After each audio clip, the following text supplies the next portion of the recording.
こんにちは。今日はこの靴釣り込みをしたいと思います。こんなアッパーを作りました。黒の渋革でプレーンなダービーのアッパーを作りました。これは兵庫の辰野の方で作られたオイルカーフですね。牛の革です。かなり表情豊かで、この天然の片押しではない脂肪の感じと、こうね、縦筋虎ですね。虎も結構目立つ表情豊かな革です。カーフなので柔らかめなんですけど、厚みはしっかりあって、でオイルも結構入ってる感じで、しっとり滑らかな、結構柔らかいんですけどコシはあるような感触の革です。でライニングはこれ2色になってるんですけど、これ後ろはねデュプイです。いつも使ってるデュプイのライニングなんですけど、前がこれいつも使ってるイノシシ側のタンナーさんの鹿の革です。鹿の革って結構柔らかいんですけど、これ若干ね少し硬め、張りがある感じで、今回はこの前部分ランプライニングに使ってみました。鹿の皮はね、ここちょっとふかふかしてる感じで柔らかいので、足なじみも良くて足当たりも良くて、履き心地に結構影響するんじゃないかなと思ってます。この靴は僕の友人、展示会とかにね手伝ってくれてた友人なんですけど、半年くらい前からちょっと作る言って採寸までは終わってたんですけど、やっとこのアッパー製作が出てきたので、ここから一気に仕上げていきたいと思います。木型がちょっと特殊で、この木型のせいもあって制作遅れたんですけど、分かりますかね。かなりこう内側、親指側に振ってるような感じです。こ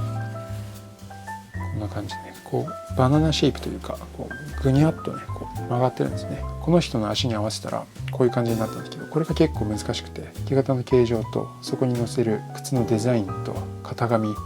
ていうのがちょっと難儀しました。ドイツのエドワード・マイヤーっていうところの靴の木型ちょっとイメージしながら削ったので、普段の靴とは若干違う仕上がりになる気がします。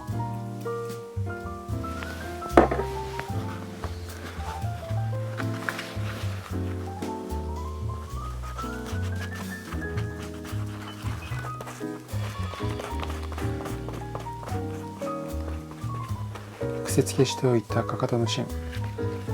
アッパーとライニングの間に入れます。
まず前部分を固定して、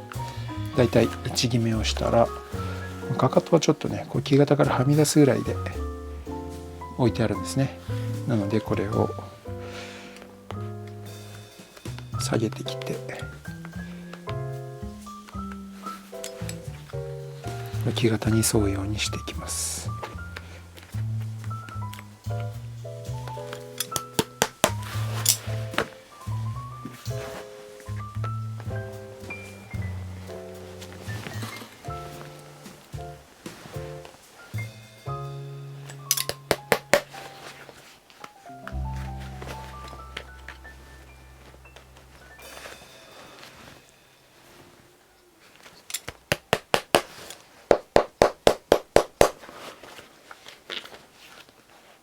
ライニングを少し飛び出させている部分は木型に釘で固定します。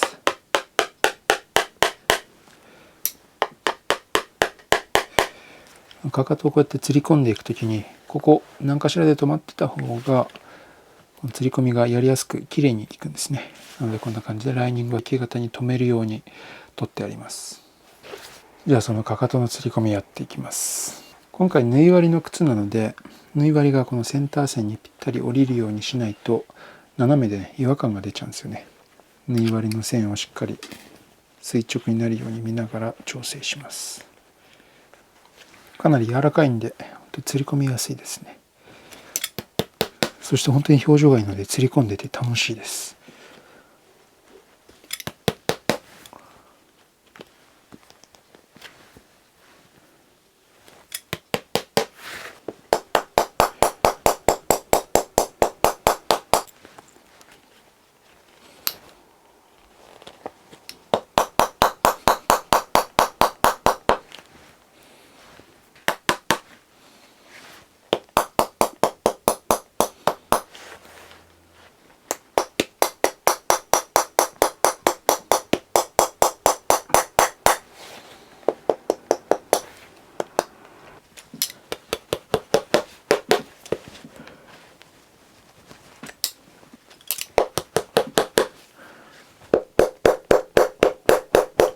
こんな感じで後ろの方が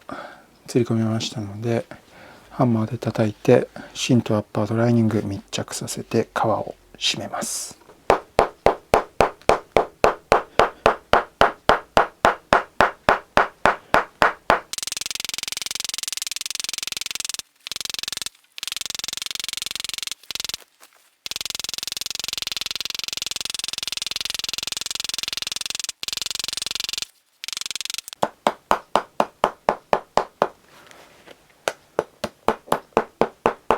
この皮ちょっと柔らかいのでハンマーの打痕が少し残りやすいので、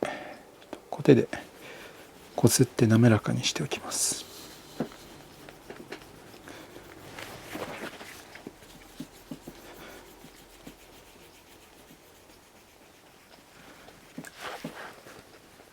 はい、かかとの釣り込みが終わりました。縫い針もきれいに垂直に落ちてます。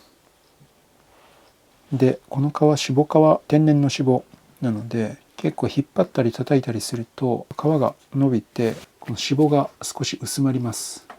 この辺薄まってますね。結構脂肪の凹凸がなくなってスムースに近くなってますね。一方でこの辺芯入ってないので、そんなに叩いてないので、こんな感じで脂肪は結構残ってます。この脂肪感のグラデーションも面白いところですね。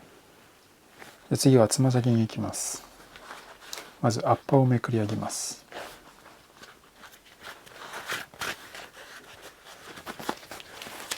そしたらライニングを軽く釣り込みます。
そしたら次はこのつま先の芯材ですね。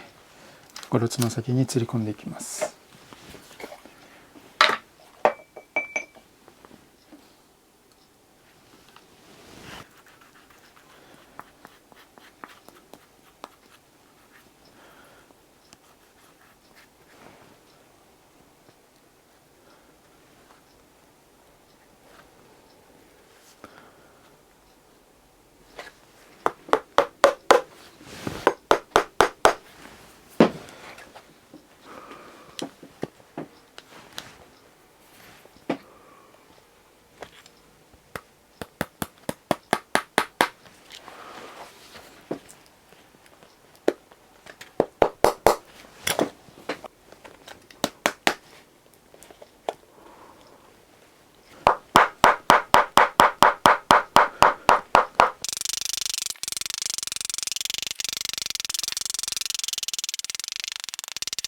つま先の芯釣り込んで乾いたので、ヤスリで削ってこのライニングとのつながりを滑らかにしていきます。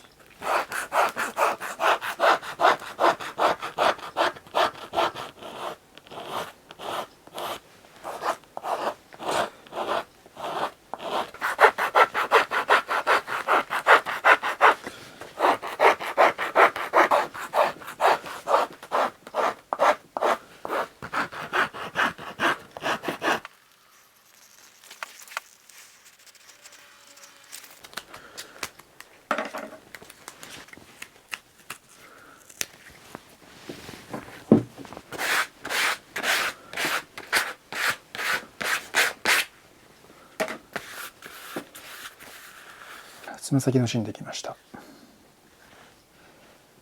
ここにあるのはサイドライニングですね。サイドライニングも貼り付けて段差のないように滑らかに削ってあります。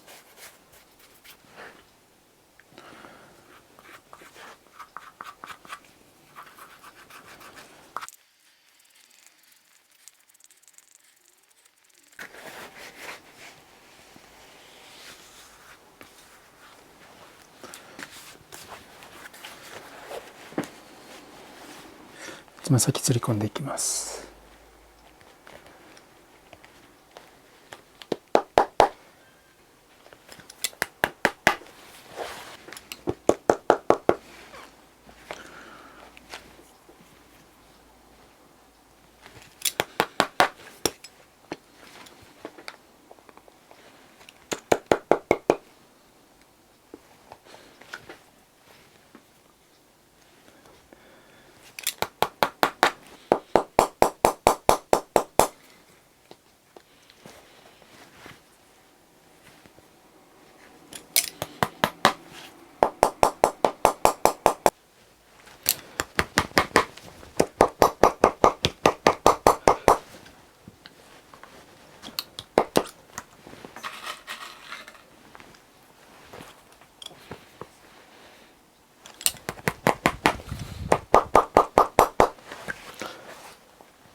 釣り込みが終わりました。